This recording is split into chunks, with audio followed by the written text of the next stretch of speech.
Yung mga nakaraan na panahon, maraming challenges. Nagkaroon na maraming mga fear. Siyempre, meron pa nga sa atin na naranasan na merong sumakabilang buhay ng mga mahal sa buhay. At yan ay pinapasa Diyos natin ang lahat. At nagpapasalamat tayo na tayo ay narito ngayon. At we are able to gather together as we did before. But yung fear dapat, wala yan eh. Kung hindi man wala, dapat minimized. Para ano pa ang religious activities, kung takot na takot ka pa rin? Para ano pa yung kaaaral ng Biblia, kung takot na takot pa rin tayong mamatay? Natural, meron tayong agam-agam, meron tayong hesitation, dahil maraming mga tanong. Paano kung ang kingdom of God na inaasahan nating pupuntahan ay isang lugar na malayo? For instance, may pintong desusi. Bukas para lang sa isang lahi.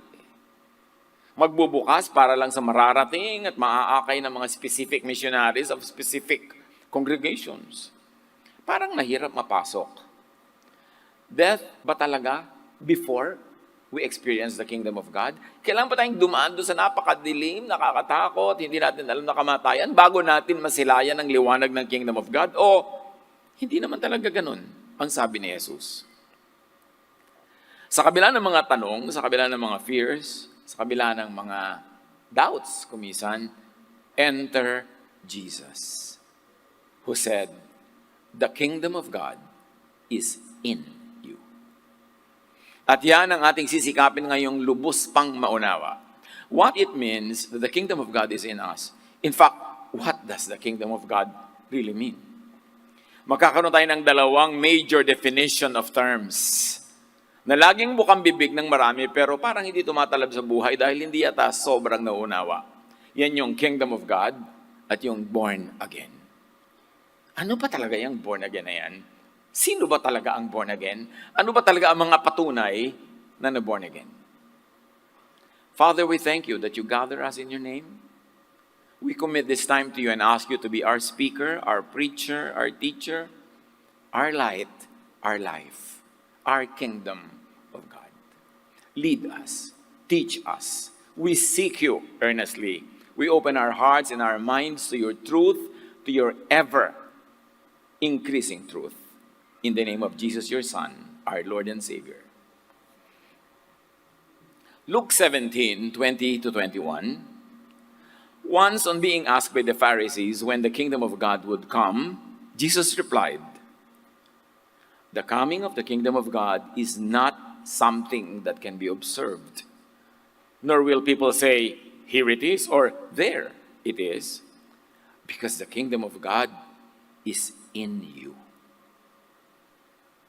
The kingdom of God is naman, in you, in me, in us. Pinaparepit ko kasi sabi ng mga teachers nung araw, pag nire-repeat, masaintindihan eh. Aalala. The kingdom of God is in you. Anong kahulugan nun? Ancient Israelites were obsessed with the schedule of the coming of the kingdom of God. The kind of kingdom of God in their minds. Yung akala nila ay kingdom of God, tapos maririnig nila, ibang-iba pala ang katuruan ni Jesus kung ano yung kingdom of God. Kaya marami sa kanila ayaw makinig kay Jesus. In fact, the religious leaders who married with their traditional definitions of terms, they even killed Jesus. Kasi ang dala-dala ni Jesus ay kaliwanagan na kuminsan ay nakakasilaw sa ayaw dumilat. Luke 17:20-21, ating isa-isahin ngayon. And pray na lagi nating maintindihan. Kailangan maliwanagan natin ng higit pa ang kahulugan ng dalawang important terms, kingdom of God and born again. Once on being asked by the Pharisees when the kingdom of God would come, Jesus replied, "The coming of the kingdom of God is not something that can be observed. It means it cannot be seen, therefore it cannot be timed." Ang definition na ito ni Jesus ay salungat sa tradisyon ng Israel, ng templo, ng mga priests and teachers of the law and Pharisees. At sa pagpapatuloy ni Jesus, nor will people say, "Here it is, there it is." So the question is not where. It is not visible. It is not a geographical place. So sobrang salungat kasi ine-expect nila parang visible dapat yung pagdating ng kingdom of God na yan eh. Because the kingdom of God, sabi ni Jesus, is in you. It is inside people, nasa loob, nasa kalooban ng tao. Sino man sa atin ngayon ang may kakaiba rito na akala na ibig sabihin yan, makinig tayo lalo. Kasi si Jesus ang may sabi, di ba, Jesus is Lord, Lord of Lords, King of Kings. So kung anong sabi niya, yun dapat ang mangibabaw. Kung anong pakahulugan niya, yun ang dapat mangibabaw na pakahulugan. Ano man ang naunang namugad sa ating isip na kahulugan. Kailangan bigyan natin ng puwang, in fact, ibigay natin lahat ng puwang sa pakahulugan ni Jesus. Kaya nga siya ipinadala ng Ama para ituwid ang liko, itama ang mali, liwanagan ang madilim. Kaya mahalaga, willing tayo to change our minds about things, especially if Jesus is telling us that we should redefine things to understand what is important. Ang kingdom of God ay hindi malayo pala, hindi mahirap puntahan. Kasi sa kapupunta, nasa sayo na. Ang kingdom of God ay hindi may pintong desusi, hindi mahirap pasukin. Hindi bukas para lang sa isang lahi o religious group, hindi exclusive. At hindi magbubukas para lang sa mga mararating at maaakay ng isang specific religion. Therefore, ang kingdom of God ay hindi sectarian. Walang may exclusive ownership of it. At hindi ganyan kahirap makamtan ang kingdom of God. Very importantly, hindi kailangang mamatay muna bago magkaroon ng kingdom of God. Hindi kailangang dumaan sa tunnel ng kamatayan at sa dulo nandun ang kingdom of God. Kasi sabi ni Jesus, the kingdom of God is in you. Now. Hindi niya sinabing will be in you, is in you. Meaning it is internal, private, personal, invisible to the naked eye. And it is in the now, and now is part of eternity. In fact, your kingdom of God in you is now there, now here, and is going to be there forever. The kingdom of God is within you, inside you, in your heart and mind. Bago nyo hanapin yung kingdom of God sa inyong atay, sa inyong balumbalunan, sa inyo, yun ay in your heart and mind. It is in your thought and feelings. Mararamdaman mo dyan ang kingdom of God. It is a mental and emotional state. Ito'y nasa kalooban, the content of the heart and the mind. Therefore, it is consciousness. The kingdom of God is in your consciousness. Kaya yung mga iba parang impyerno ang dadadama kasi iba-iba ang laman ng kanilang isip, laman ng puso at natatakpan na eclipse yung dapat ay laman doon, which is the kingdom of God. The kingdom of God is with your spirit, in your soul. Nasa ating espiritu, kaluluwa, kalooban. Therefore, the kingdom of God is not an organization. The kingdom of God is not a place. It is a spiritual condition. A spiritual state, a state of the mind. The kingdom of God is not a place to go to. It's not a place that comes from the sky na inaabang-abangan. At yun ang tanong ng mga Pharisees kay Jesus. When will the kingdom of God come? Iniisip na yung darating na nakikita, pwedeng orasan, pwedeng i-schedule. Sabi ni Jesus, hindi naman ganoon ang kingdom of God. Ba't nyo inaabangan? The kingdom of God is in you. Nalimutan nyo lang. Kasi natabunan ng kutakot-takot na doktrina yung isip ninyo. Natabunan ng teachings ng kani-kanino. So ipinadala ko ng Ama para sariwain sa inyo ang katotohanan na nandyan na lagi. Pero nalimot nyo. The kingdom of God is in you. The kingdom of God is the reign of God in a person's heart and mind. Paghahari more than kaharian.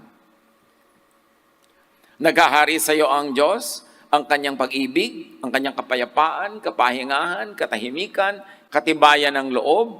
Naghahari sa inyo ang pagmamalasakit, pagtitinginan. The kingdom of God is in you. The kingdom of God is the habitation, indwelling of God's Spirit in, with a person's spirit and soul. ikaw, kayo, ako, tayo, ang kingdom of God. Di mo kailangan hanapin sa malayo. Hindi nawawala.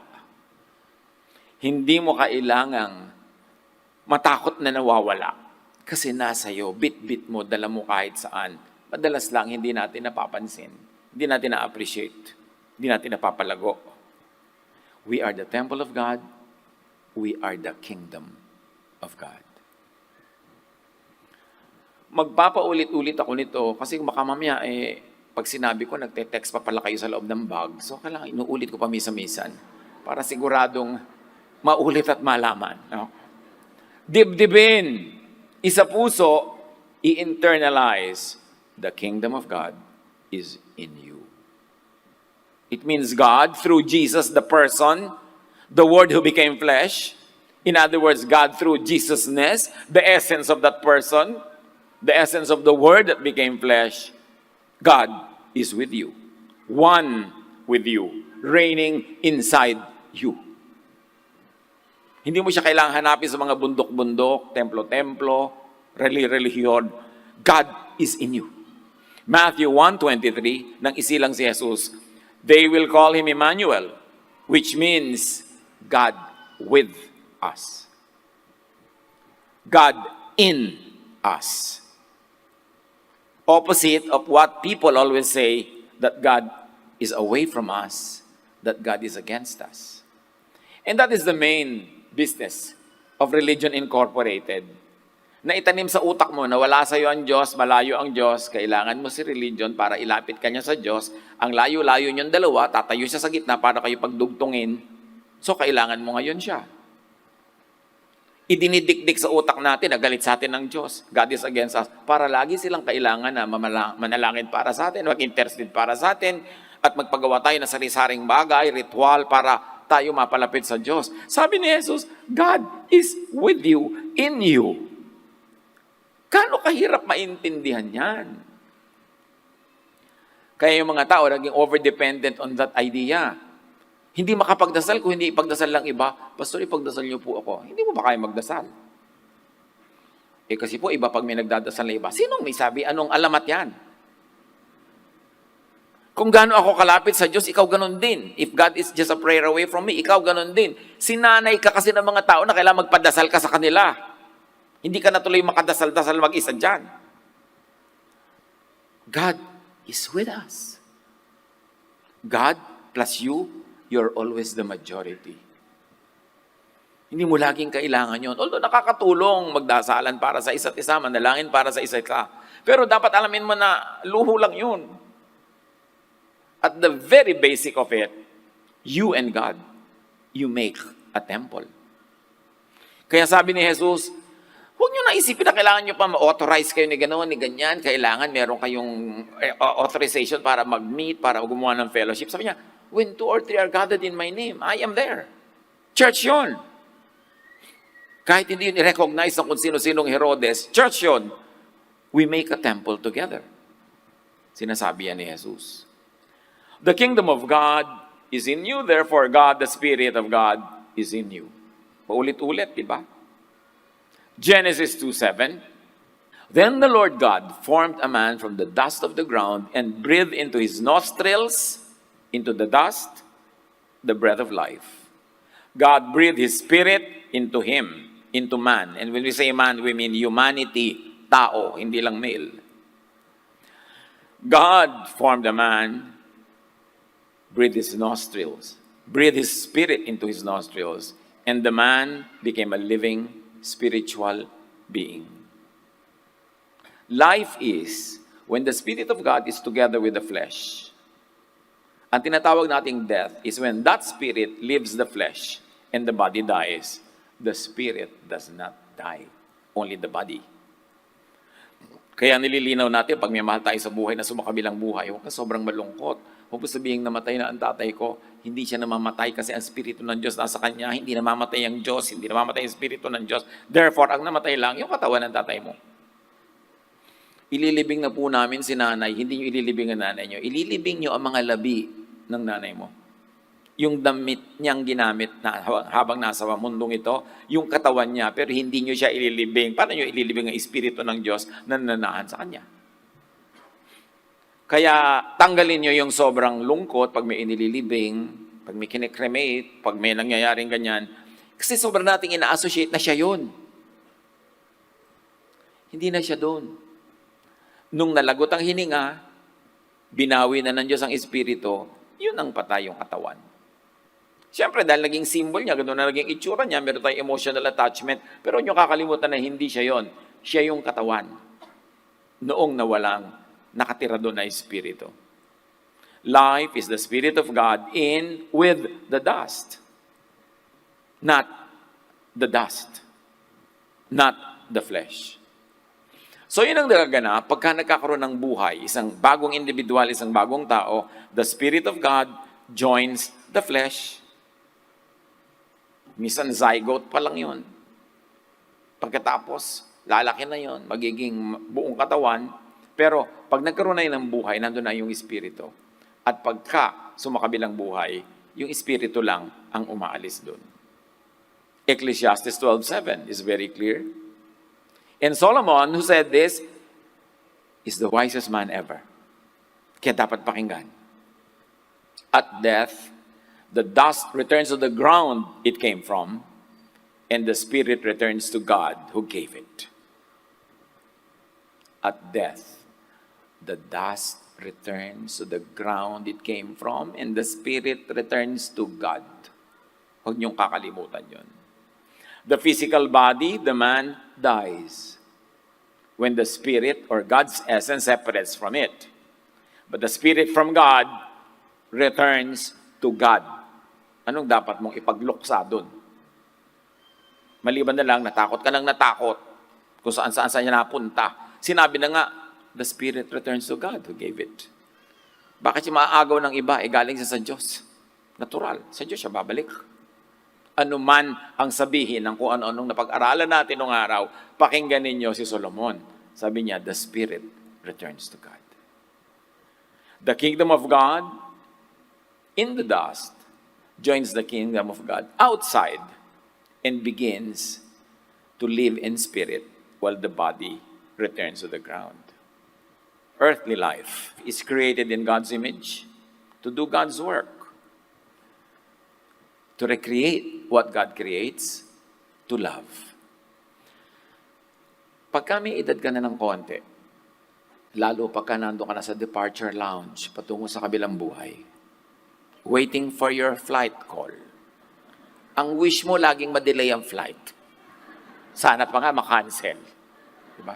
Pero pag nandun ka na, parami na ng parami ang pinupuntahan mong lamay at libing. Kasi marami sa contemporaries mo gumagraduate na. O kahit nga mas bata pa sa'yo. Pag dumarating yung panahon na yon, nag-iisip ang mga tao, what is life for? Ipinanganak ako, nabuhay. Nahirapan, nag-enjoy ng konti, tapos mamamatay, gano'n na lang ba yun? No. But earthly life is a project, a work to be done.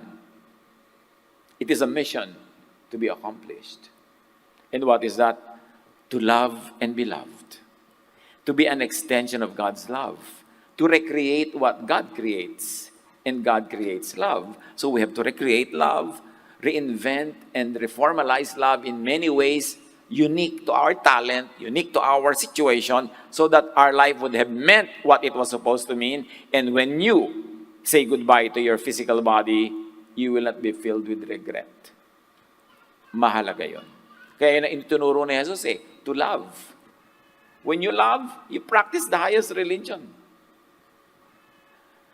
Sobra kasi tayong kinondisyon ng mga religion na para maging religious ka, maging spiritual ka, kailan wala kang absent dito, ginagawa mo yung ginagawa mo. Sabi sa Bible, feed the orphans and the widows. That's high religion too. Huwag nating ikulong ang ating isip sa religion lang. Pinalabas nga ni Jesus yung isip ng mga tao from the temple, from the teachings of the Pharisees. Kasi puro religion lang yung laman ng utak nila, walang spirituality. Kulang sa love, hindi nararamdaman. Ephesians 2:10, for we are God's handiwork, created in Christ Jesus to do good works, which God prepared in advance for us to do. How did God prepare that in advance? Binigyan niya tayo ng kanya-kanyang unique talents, capacities, strengths, para yun ang i-capitalize natin to do the work assigned to us. How will you know what your mission is in life? Look at the talent, the capacities, the strengths that God gave you. Capitalize on that at hindi ka maliligaw away from it or too far from it. That's the purpose of life. Earthly life is a brief excursion from eternity. So expect the excursion to end. Huwag yung pag may namamatay o namamatayan o tayo mismo yung mamamatay, parang surprise. Lahat. Sandali lang talaga dito sa mundo. Because earthly life is a brief excursion from eternity. It is a gift to be enjoyed in the body and to be shared. Sobrang spiritual yung iba, nandito pa sa lupa. Wala nang ginagawa na pang lupa, puro pang langit na. Eh di sayang, ba't ka pa nandito? Sabihin mo sa Diyos, kunin ka na ngayon na. Para nandun ka na sa kabilang buhay, total kadarapa ka pumunta doon. Pero di ba, kaya nga tayo binibigyan ng life. Kasi excursion lang yon. Tapos sasayangin mo, sandaling oras, puro titiisin mo yung yung gusto mong gawin, dahil nasasamaan ka doon, dapat para badal ka, dapat lagi ka nagdurusa, ganun. Lagi ka na lamang nagtitiis, lagi ka na lamang nahihirapan. Because religion usually glorifies suffering so much. Alam ka namang ipinadala ka ng Diyos sa mundo para magdusa. Although of course, hindi ka naman dapat magsaya at other people's expense. Pero ipinadala ka ng Diyos dito sa life na ito to enjoy this life. Life is a gift from God to be enjoyed. It is not a problem to be solved. It is not a sacrifice to be made all the time. Sabi nga nung isang pelikula, nung araw, matagal na, heaven can wait. Do your business here. And when you're done, cross to eternity and resume your eternal fellowship with your Maker. But while you're here on earth, do earth business. Not neglecting, of course, your spirituality, very especially your love. At the beginning of earthly life, the Spirit of God goes into man directly from God without passing through any religious door. Sino sa inyo, yung bago ipinanganak, dumaan muna kayo sa isang relihiyon, sa isang sekta, sa isang kongregasyon, bago kayo sinilang? Wala, di ba? Walang dumaan sa anumang relihiyon bago napunta rito sa lupa. Sabi ng 1 Corinthians 6:19, do you not know that your bodies are temples of the Holy Spirit, who is in you, whom you have received from God? So kanino natin natanggap ang ating espiritu? From God. And sabi, at death, the spirit returns to God directly also. In the same manner, the Spirit came without needing to pass through any man-made religious door or methods or rituals. Sa ating illustration, simplification lang ito, huwag niyo masyadong seryosin. No? Illustration lang. Kung yung green ay direction from eternity down to earth, earthly life, wala kang dinaan ng toll booth, wala kang dinaan ng religion, bakit nga yung babalikan namin nakaharang ng toll booth? Sasabihin ni Religion 1, hindi ka makakabalik sa Diyos kung hindi ka sa amin dadaan. Hindi ka makakapunta sa eternity pag yung formula namin ang ginamit mo. Sabi niyo, nasan ka nung dumating ako dito? Bakit ngayon paalis na ako, nandiyan ka? Naniningil. Kailangan ko magbayad, kailangan ko mag-member, kailangan kong gawin ito. Ito ang mga mito at mga alamat na nakasaksak sa utak ng mga tao na dahil ang tagal lang nandun, hindi na iniisip. Nakaharang ang corporate religions, telling you, brainwashing you, that you cannot go to God unless through them. Samantalang wala naman sila dito nung pinadala ka dito. Di mo sila dinaanan, papasok, bakit ngayong palabas, kailangan sa kanila dadaan. Mag-isip-isip. Pinag-isip ni Jesus yung mga tao nung panahon niya, kaya ayaw sa kanya ng mga religious authorities. Heaven is in you. Nasa puso, nasa isip. John 14:23, my Father will love them, and we will come to them and make our home, meaning heaven, with them.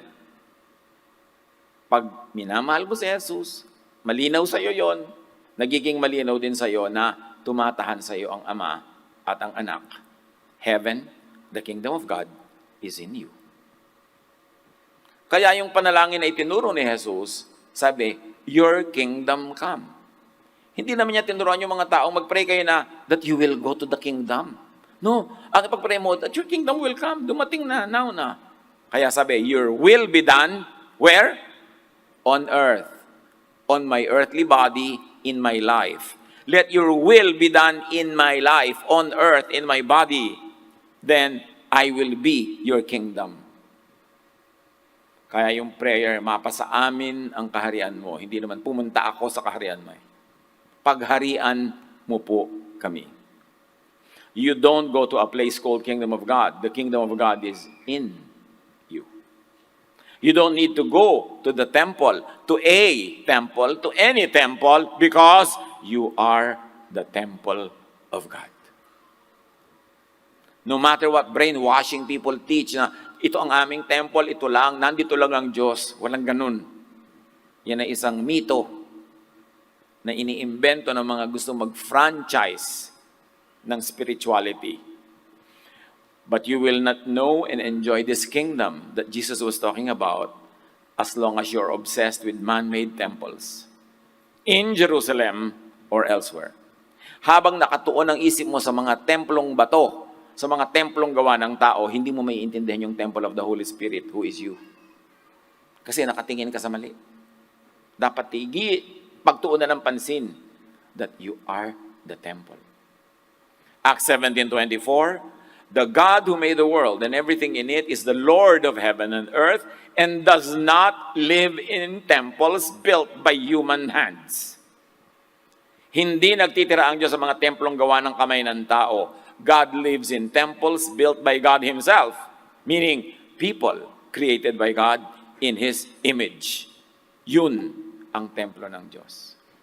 Matthew 24:1-2, hangang-hanga kasi yung mga Israelites sa temple nila eh.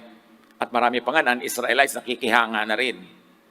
Jesus left the temple and was walking away when His disciples came up to Him to call His attention to its buildings.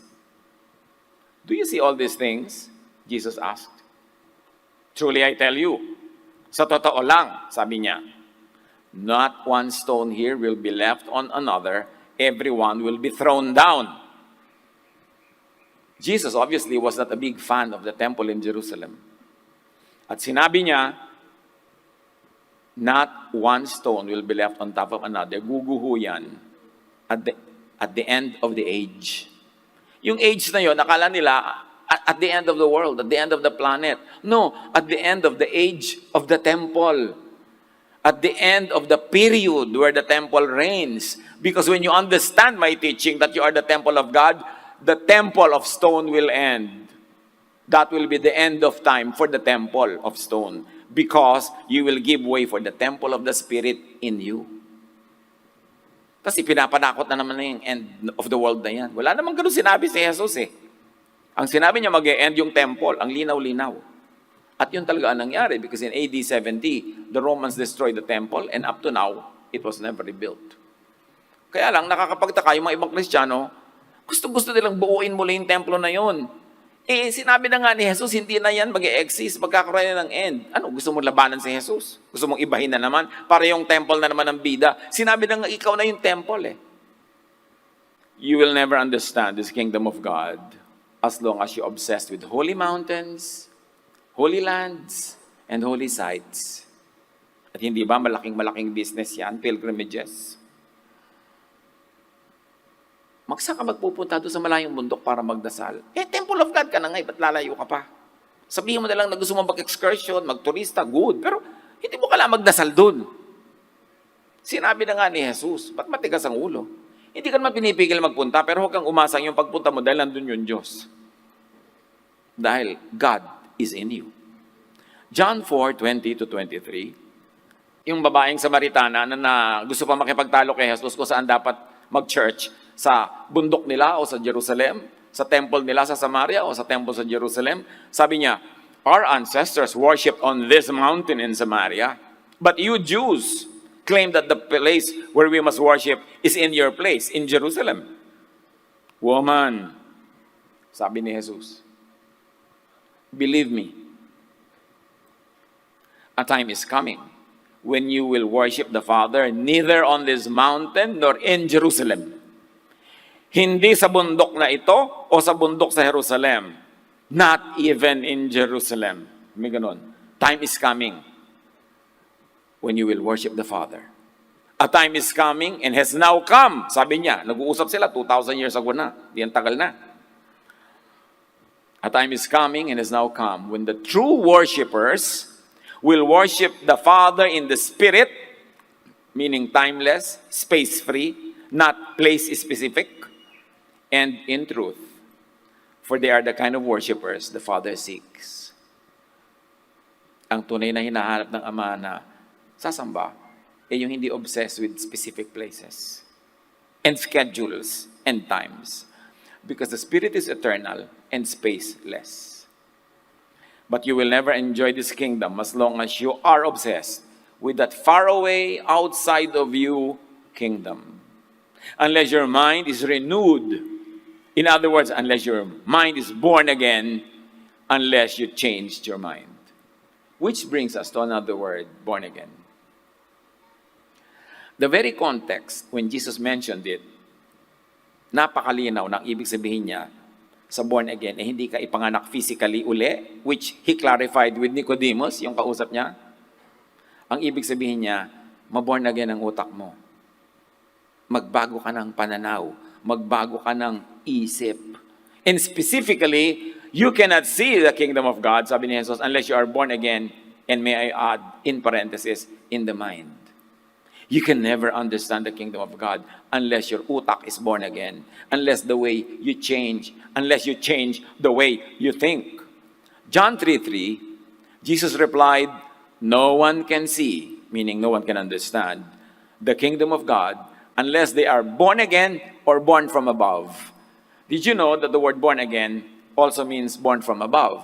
They can be used interchangeably, but the born from above is more mesmerizing because it means born from another dimension. So it refers very directly to the way you change your attitude, your point of view, your thinking.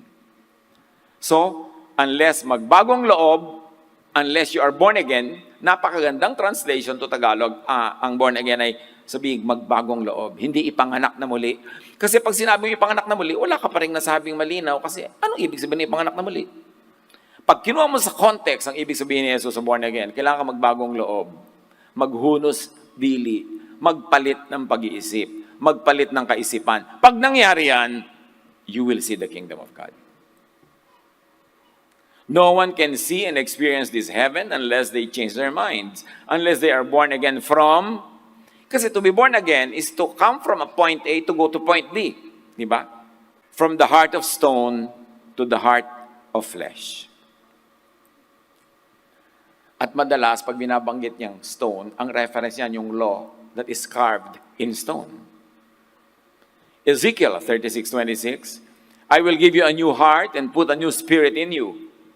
I will remove from you your heart of stone and give you a heart of flesh. Pag gumamit tayo ng ibang parts of the anatomy, I will remove from you your brain of stone and give you a new brain, a brain of flesh.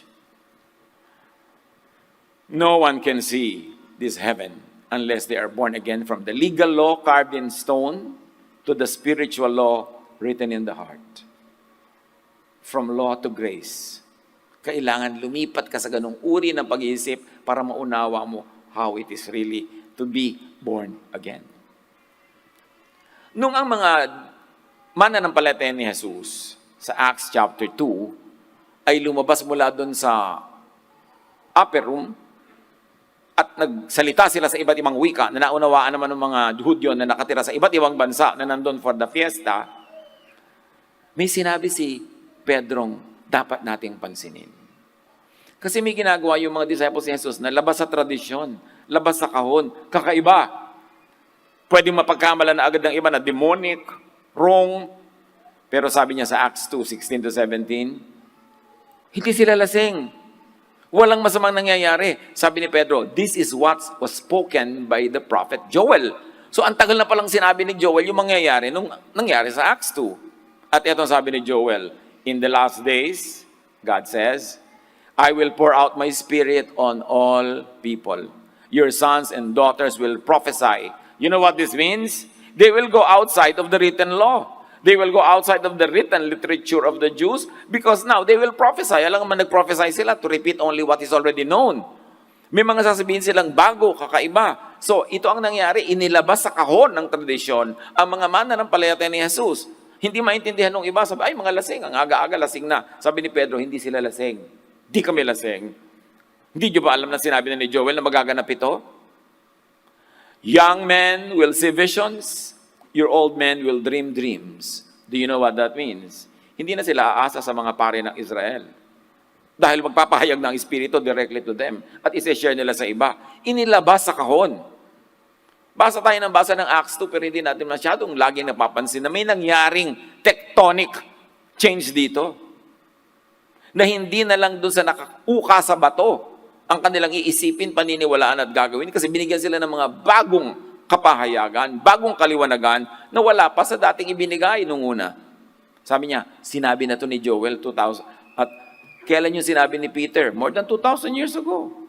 Pero since then up to now, marami pa rin pumipigil at nagsusuppress sa ganyang mga katuruan, sa ganyang mga kalayaan, kasi gusto lang ikulong ang isip ng tao sa tradisyon.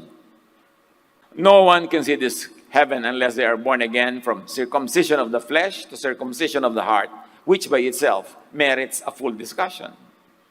They have to be born again from the temple in stone to the temple in the heart and mind. Very, very clearly, no one can see this kingdom unless they are born again unless they change their mind on the law to grace to love. Tectonic shift ito. From law to grace. From legalism to love. Yan ang dala ni Jesus. At yung mga hindi nakaunawa sa Kanya, hindi lang nag-nosebleed, ipinapako siya. Pero yan ang dala-dala niyang message. Romans 6:14 cannot say it even more explicitly. You are not under the law, but under grace. Pero bakit sobrang law pa rin ang ina-emphasize hanggang ngayon? Even among people who claim to be believers of Jesus. Sinabi na nga, inilabas ka na dyan Ba't balik ka ng balik? Hindi ka tuloy magkaroon ng kapayapaan kasi balik ka ng balik sa law, lagi ka naman nagfe-fail. Di guilty ka, takot ka na namang mamatay dahil baka na naman maparusahan ka. Hindi mo maintindihan yung peace, yung love, yung rest until you change your mind, until you are born again from the old covenant to the new. Ba't pa nagbigay ng new covenant kung yung old tutuloy mo lang din? You have to be born again from Pharisainess to Jesusness. And when you understand this, sabi ni Jesus, you will see the kingdom of God. You will understand how it operates. Madalas natin nadidinig, uy, born again na pala siya. Salamat na lang na born again na siya. Uy, born again si ganun. Ano ba talagang ibig sabihin nun? To be born again is to be reborn in thought, in belief, attitude, and feelings. Hindi lang mag-memorize ng isang formula prayer. Hindi lang pag-attend ng isang event. Hindi lang pagsali sa isang congregation. Kasi bakit ang dami-dami ng born again sa ganung paraan, pero wala pa ring rest, wala pa ring peace, wala pa ring love. So ibig sabihin, there is something tabingi sa interpretation na yan.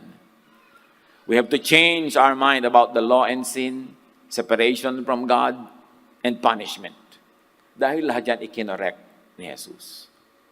Habang pinaghaharian pa ng mga ito ang isip at puso, hindi pa mapaghaharian ng Diyos. Kasi may ibang laman. Wala pa ang kingdom of God kasi kingdom ng iba yun. Hindi pa talagang born again kasi hindi naman nagbago ang isip. Imbes bumait, yung iba mas bumagsik pa nga Anong born again doon? Imbes maging mas loving, mas pang mapaghiwalay, mapag-condemn sa iba. Imbes maging accepting tulad ni Jesus, mas lalo naging rejecting. So, saan napunta yung pagiging born again? Dahil sabi, you will know them by their fruits. And the fruit of the Spirit is love, peace, rest. Observe kung ano talaga ang katayuan ng isip, ng puso, ng emosyon ng mga nagsasabing born again. To be born again is to be saved from the heavy burden of the law, religious regulations, fear of judgment, and guilt. Matthew 23, 1-4.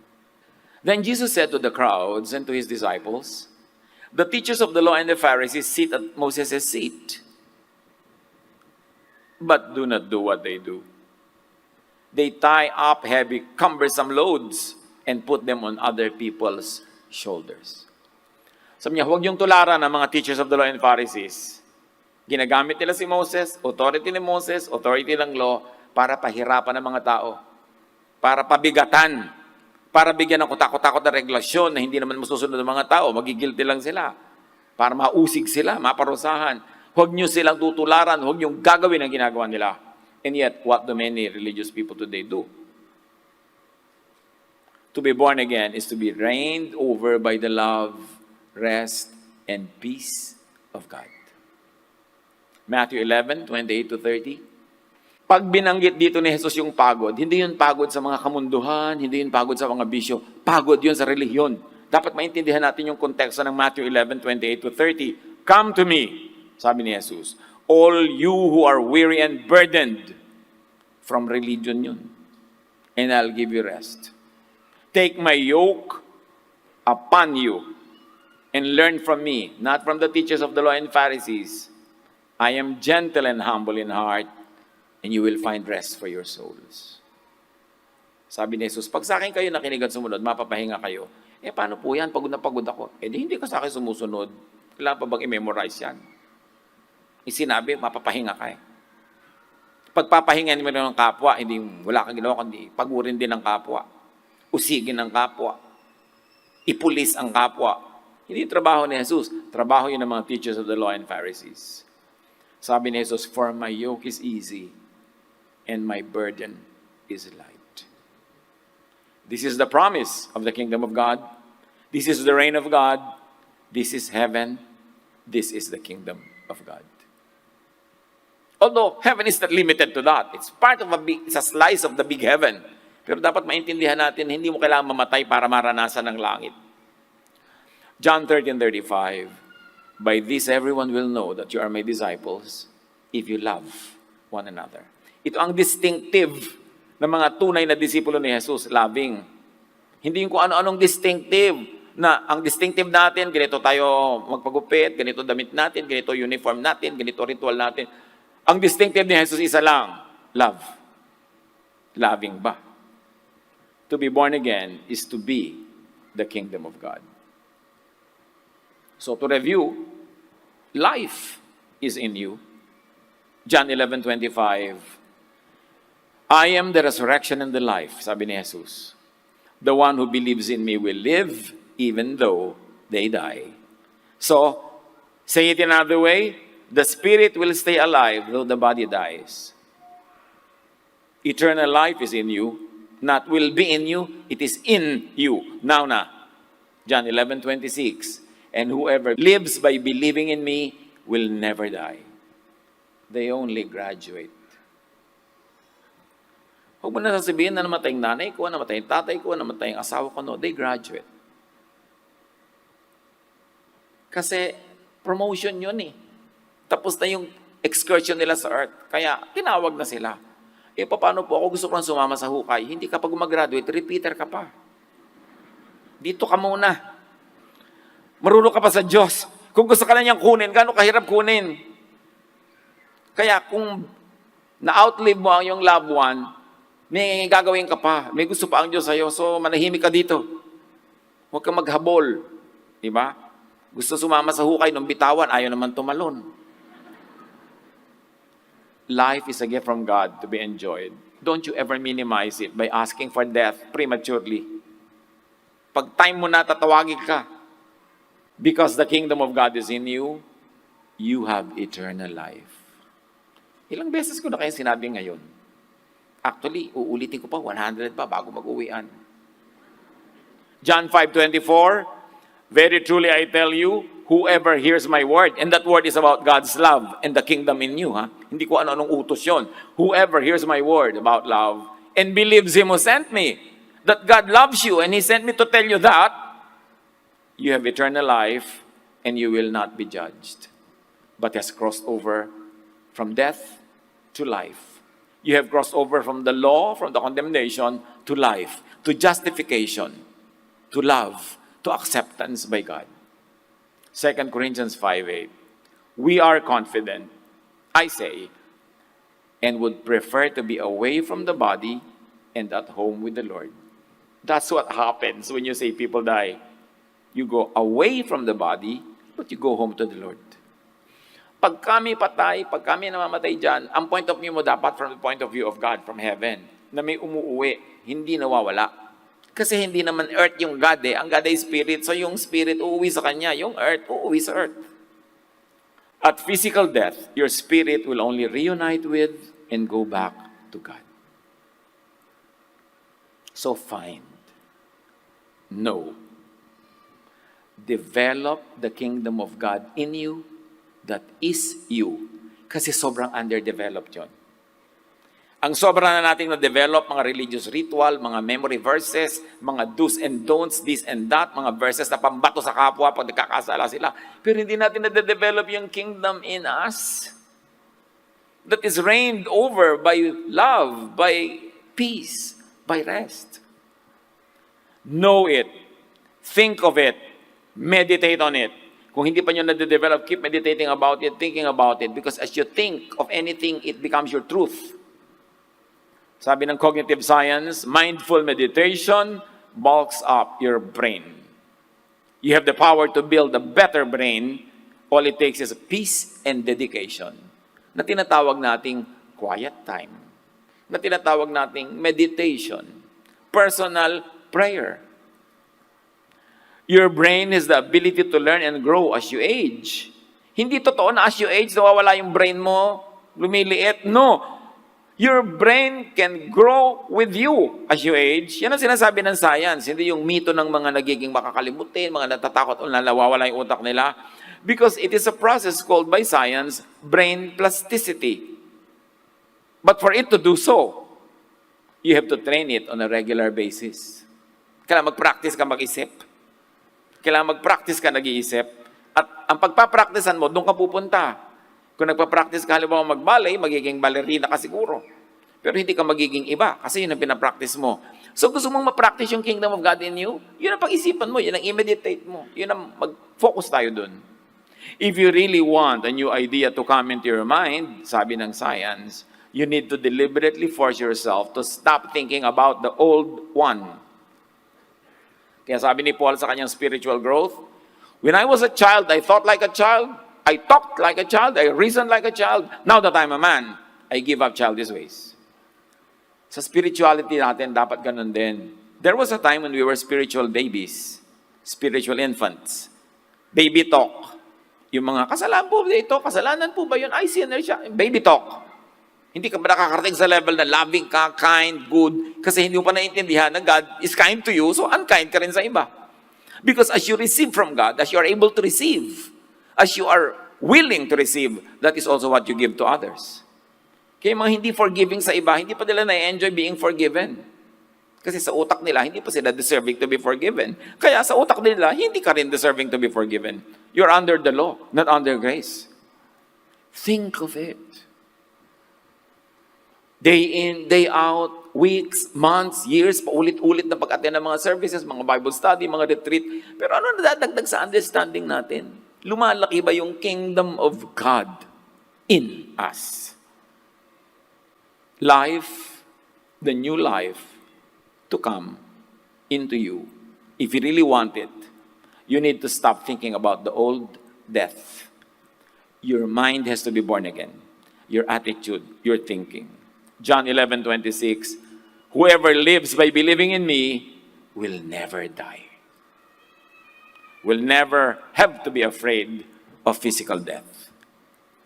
Wala nang maulit sa buhay natin ng mga karanasan na parang death is really very close and nearby at ayan lang, happening to people close to us, around us. Pero if ever, and we hope not, dumating man yon, dapat ready na tayo to face this kind of ideas with less fear or with no fear at all.